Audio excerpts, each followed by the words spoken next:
అందరికి నమస్తే. రుణమాఫీ లెక్కలు ఎవరికి అర్థమైతలేవు. చాలామంది రైతులకు రుణమాఫీ కాలేదు. వాళ్ళు ఎలిజిబుల్ అనుకున్నా కాలేదు. ప్రభుత్వం మాత్రం ఈ లెక్కలు చెప్తున్నది. ఫస్ట్ విడత 1,00,000 వరకు ఇంతమందికి ఇష్టం, ఇన్ని పైసలు ఖర్చు అని. లక్షల మంది రైతుల్లో మనం ఉన్నామా లేదా అనేది లెక్క. ఒక గుంపు చెప్తే ఆ గుంపులో మనం ఉన్నామా లేదా అనేది లెక్క. మనకైతేనే అయినట్టు. చాలామంది రైతులు కాలేదని ఇబ్బంది పడుతున్నారు. నాతోన వేణుగోపాల్ రెడ్డి అన్న బీజేపీ లీడర్, అంతకన్నా ముందు రైతు, ఇప్పుడు కూడా వ్యవసాయం చేస్తూ ఉంటారు. అందుకే అన్నం పిలిపించిన. అసలు ఎందుకంటే నిన్న మన ఊరు కూడా పోయిచ్చిండు.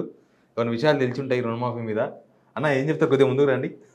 మీరు మీ ఊరికి పోయిచ్చారు కదా, ఎట్లా ఉంది మీ ఊర్లో పరిస్థితి? ఇప్పుడు మా ఊర్లోనే నేను ఉదాహరణ చెప్తాను. ధర్మసార మండలం స్టడీ చేసిన 18,000 మంది రైతులు ఉన్నారు.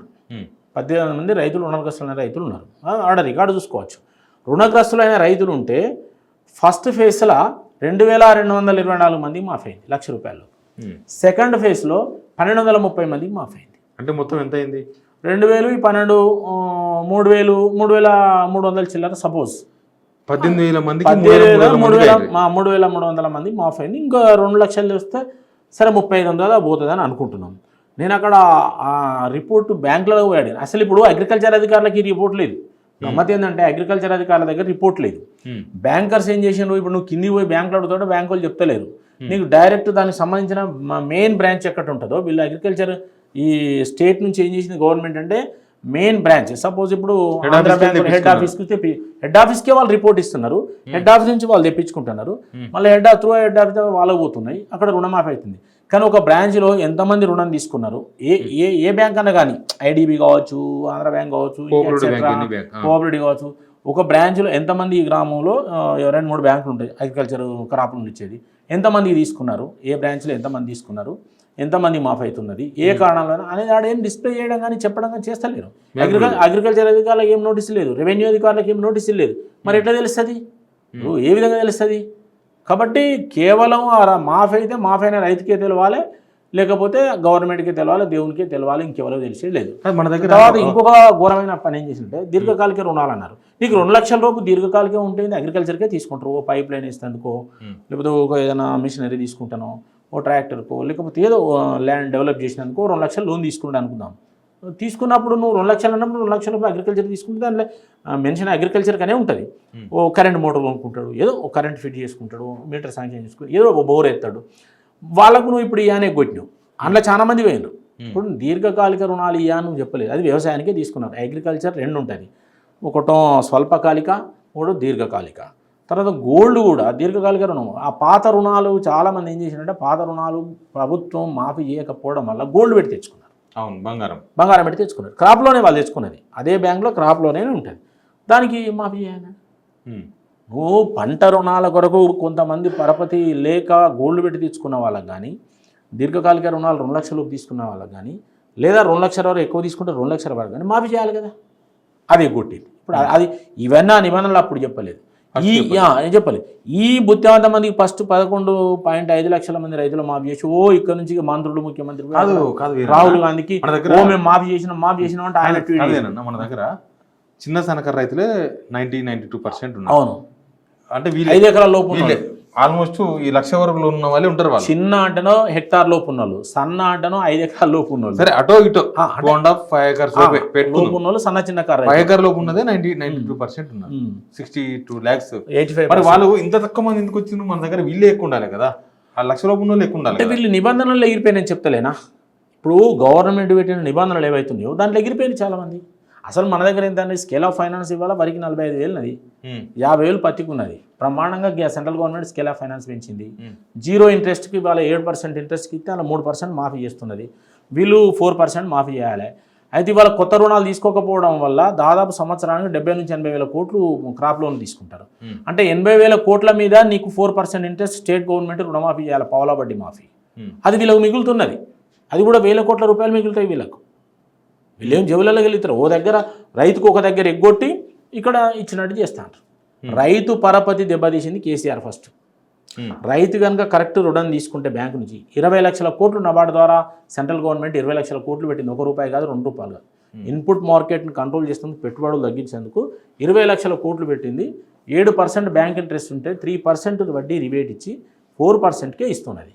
ఇచ్చినప్పుడు రాష్ట్ర ప్రభుత్వం అగ్రికల్చర్ రుణం ఇదంతా రాష్ట్ర ప్రభుత్వాల కంట్రోల్ కాబట్టి వెంటనే వాళ్ళు ఆ రుణాలు రైతులు తీసుకునేటట్టు, రైతుల యొక్క బ్యాంకుల నుంచి సొసైటీలు ఫామ్ చేసుకొని వాళ్ళు తీసుకునేటట్టు ఎంకరేజ్ చేసి సకాలంలో కట్టేది ఉంటే ఆ 4% కూడా వీళ్ళు క్రెడిట్ చేసేది ఉంటే 0 ఇంట్రెస్ట్, రైతు బాగుపడతాడు. ఇప్పుడు 2 దిక్కుల దెబ్బ. ఇప్పుడు రైతు ఏం చేస్తాడు, నువ్వు రుణమాఫీ అంటివి, రుణమాఫీ అని పెండింగ్ పెడితివి, మళ్ళీ పోయి ఇప్పుడు ఈ సీజన్ అంతా బయట తెచ్చుకుంటాడు. సపోజ్ నాకే 2 ఎకరాలని ₹1,00,000 తెచ్చుకున్నాను. ఇప్పుడు మొత్తం ఒక హెక్టార్ కనుక ఉండేది ఉంటే మినిమం ₹1,00,000 తెచ్చుకోవాల్సిందే.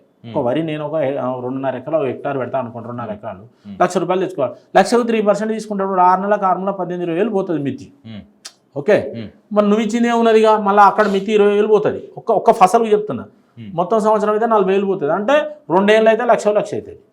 ఇప్పుడు అది బయట పోయి మిత్తి తెచ్చుకుంటే నువ్వు ఇచ్చింది ఏంటంటే అలానే పోతుంది. ఇప్పుడు అయినోళ్ళకు అయినట్టు, కానోళ్ళకు కానట్టు కూడా ఇప్పుడు ఏమంటానంటే కొంతమంది మాఫీ కాకపోతే ఇంకా వాళ్ళకి కొంతమంది రిమైనింగ్ మిగిలి ఉంటే వాళ్ళు మళ్ళీ కొత్త లోన్ రాను, మళ్ళీ వాళ్ళే కట్టుకోవాలి. వాళ్ళే కట్టుకోవాలి. ఇప్పుడు నువ్వు రీషెడ్యూల్ అని ఎందుకు అన్నావు? నీకు ఏది ఉంటేనే రైతుకు రుణం కనుక 2 లక్షల లోపు ఉంటే నువ్వు చెప్పిన డిసెంబర్ 2023 డిసెంబర్ 9 వరకు ఉంటే నువ్వు బేషరతుగా మాఫీ చేయాలి. అది మీరు చెప్పిన మేనిఫెస్టోలు ఇచ్చిండ్రు, ఈ నిబంధన చెప్పలేదు. మీరు నాకు నా మైండ్లో తిరుగుతుంది. ఇంకా మీరు ధర్మసాగర్ మండలి గురించి మాట్లాడారు. ధర్మసాగర్ మండలిలో 18,000 మంది రైతులు ఉంటే ఆల్మోస్ట్ ఇంకొక విడత కూడా అయిపోతే ఒక 5,000-6,000 మంది కన్నా 5,000-6,000 అంతే కదా, 5,000-6,000 కన్నా ఎక్కువ గారు. ఎంత పర్సెంటేజ్ అంటే రుణమాఫీ? 5,000-6,000 ఎక్కడదండి. ఇప్పుడు ఆల్రెడీ 3,300 చిల్లర తీసుకుంటే ఇంకో 200-300 కంటే ఎక్కువ కాదు, 2 lakhs. అంటే నీకు బిలో 4,000 లోపే ఉంటుంది 18,000. అంటే ఎంత పర్సెంటేజ్ అన్నట్టు? 18,000 4,000 మంది రైతులకు రుణమాఫీ అయితే ఎంత పర్సెంటేజ్ అన్నట్టు? పర్సెంటేజీ 22%. 22%. ఇది ఈడ కూడా అంతే కనిపిస్తుంది కదా. అచ్చా, నేను చెప్పిన దీనికి ఏమైనా తేడా ఉన్నదా?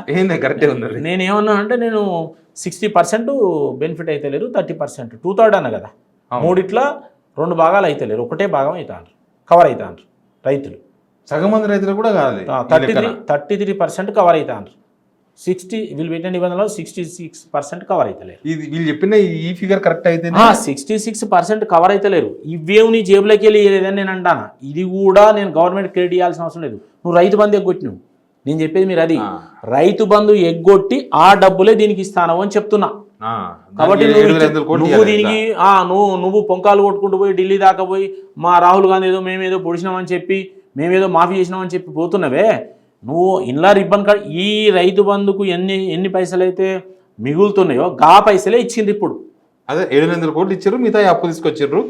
ఏమన్నా చేయని కదా, నువ్వు ఏడిదెత్తింది కానీ గవ్వే పైసలు ఉంటున్నా. నువ్వు కొత్తగా ఇచ్చింది అంతకుముందు గవర్నమెంట్ కంటే రైతులకు అదనంగా బెనిఫిట్ ఏంది? మేము 5 ఏళ్ళలో 1,03,000 కోట్లు బెనిఫిట్ చేసినామని హరీష్ రావు లెక్క చెప్తున్నాడు. ఉదాహరణ చెప్తున్నాను. అంటే రైతు బంధు కావచ్చు, రైతు రుణమాఫీ కావచ్చు, ఎట్సెట్రా ఇంకా కొన్ని విషయాలు వాళ్ళు చెప్తున్నారు. కానీ నువ్వు ఇప్పుడు 500 రూపాయలు మొన్న రబీ పంటకు 500 రూపాయలకి కొట్టినవి, వడ్లు కొనలేదు, 500 ఇవ్వలేదు. మళ్ళీ ఇప్పుడు వచ్చే సీజన్ కూడా నేను సన్న వాళ్ళకి అయితే దొడ్డు వాళ్ళకి ఇవ్వని మళ్ళీ తేడా పెడుతున్నావు. అంటే ఇవన్నీ మీరు ఏంది ఎగ్గొట్టే కార్యక్రమాలే కదా. ఇప్పుడు నువ్వు కొత్తగా ఇచ్చింది ఏం లేదు కదా. ఇప్పుడు రైతులు ఏదో పెట్టింది మొత్తం కలిపి ఇదే కదా. మరి ఆల్రెడీ ఇవ్వాల్సి ఎమ్మెల్యేలు అడుగుతలేరన్న. మరి రైతులు రాకపోతే ఎమ్మెల్యేలు తిరుగుతున్నారు ఊళ్ళో. ఇగో ఒక్క విషయమే, రైతుకి ఇప్పుడు కాలం కాలేదు, ఇవ్వల పనుల మీద వాళ్ళు ఉంటారు. ఇప్పుడు పంజాబ్లో రైతు విత్తనాలు, పంజాబ్లో రైతులు ఎవడ చేయడు, ఏదో పైసలు ఇస్తే 2,000-3,000 రోజుకు 2,000 వాళ్ళు ట్రాన్స్పోర్ట్ భోజనం ఇచ్చి కొంతమంది పని పడలేకుండా కూలి పెట్టాలని తీసుకొచ్చి కూర్చొని పెట్టి రైతు ఉద్యమం చేసింది. దానికి ఎవరు పెట్టుబడి పెడతారు? జాస్ సురేష్ లాంటి వాడు. ఏమైందో కాదు, వాళ్ళే అదే పెట్టుబడి పెట్టారు. అడుగుతున్నారా రైతులు కలుస్తున్నారా? అడుగుతున్నారు కానీ వీళ్ళు ఏం జవాబు చెప్తలేరు. రైతులు రుణమాఫీ కాకపోతే బ్యాంకు పోయి అడుగుతున్నారు. మాది ఎందుకు కాలేదు సార్ అంటే మా వదిలేదని వాళ్ళు అంటున్నారు. ఎవరిని అడుగుతారు? అడుగుతాను, ఎమ్మెల్యేలను కూడా అడుగుతారు. కానీ ఇప్పుడు ఇక వాళ్ళు ఏం చెప్తాను, ఇప్పుడు వెళ్ళి పెట్టుకుని ఇంకా రేపు వస్తుందో మాపు వస్తుందో మళ్ళీ నెక్స్ట్ విడతలు వస్తుందో ఇలా రకరకాలుగా చూస్తాను. రైతులకు తెలుసు మాకు ఈసారి రైతు బంధు రాలేదు, అందరికి రైతు బంధు పడేది కదా. ఇప్పుడు నా 5 ఎకరాలు ఉన్న వాళ్ళకైతే నీకు 35-40 వేలు వచ్చు కదా, వచ్చేది కదా. మళ్ళీ నెక్స్ట్ మళ్ళీ 35-40 వేలు వస్తాయి కదా.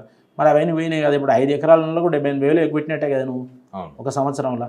సరే నెక్స్ట్ క్రాప్ ఇస్తాడా ఇయ్యడా తెలియదు, ఈ క్రాప్ అయితే ఎగ్గొట్టినావు కదా. ఇదే కదా 1,40,00,000 ఎకరాలు ఖరీఫ్లో సాగవుతుంది.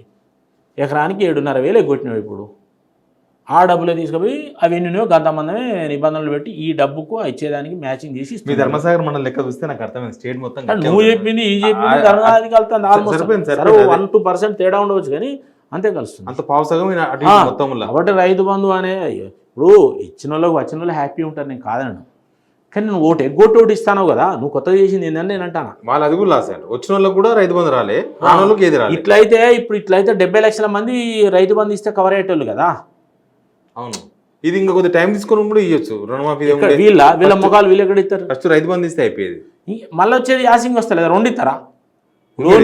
అయిపోయింది అది. ఒకటి సెప్టెంబర్ తర్వాత మళ్ళీ రవి ఇవ్వాలి, ఒకటి అయిపోతుంది. ఆ రవి ఎక్కడ ఇస్తారు? మళ్ళీ సెప్టెంబర్ తర్వాత ఈ వడ్లు 500 బోనస్ ఇవ్వాలి. అరే రైట్ అన్న, వీటికే గది లేదు, ఇంక ఓటిని కూడా వస్తూనే ఉండే. థ్యాంక్ యూ వెరీ మంచి సమాచారం ఇచ్చిండ్రు. ఎనీవే, రుణమాఫీ ఇష్యూ ఇది ఒక్క ధర్మసాగర్ మండలం కాదు, రాష్ట్ర వ్యాప్తంగా కూడా అట్లాంటి సిచ్యువేషన్ ఉంది. ఈ లెక్క చూస్తే అన్నయ్య లెక్క చూస్తే మనకు అదే అర్థమవుతుంది. రుణమాఫీ అంతే, రైతు బంధు రైతు భరోసా అంతే ఉన్నది. Please subscribe signal TV.